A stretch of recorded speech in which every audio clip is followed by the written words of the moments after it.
Tonight is our 6th community meeting and open house, and it's the opportunity for us to present to the community the Embark proposed comprehensive plan in its totality. A study was done by the state that indicated that perhaps bus rapid transit and an extension of metro rail might be viable for the corridor. The land use changes were important so that the investment in infrastructure would make sense. We want to grow the community and provide opportunity for economic development. We're looking at an area that's 7.5 miles long, so decisions were made about the best points to create nodes of development.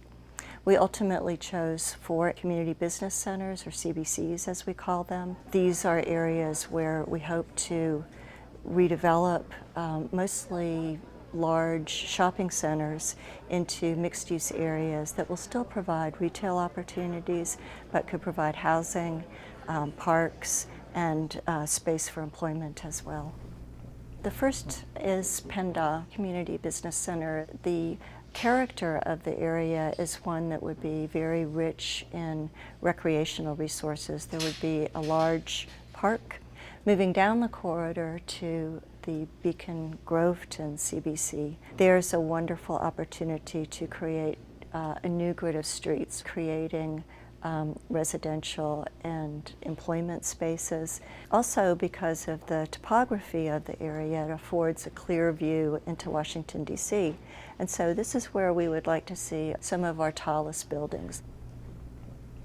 Moving down to Hybla Valley, this is an area where we want to celebrate the history and emphasize some environmental features that have been lost over time.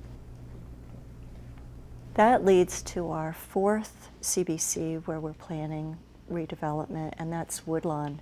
This is the one that is located closest to many of the county's historic and valuable properties. What we'd like to see here is a tourism and neighborhood hub and provide linkages to these beautiful amenities that we have in that portion of the corridor.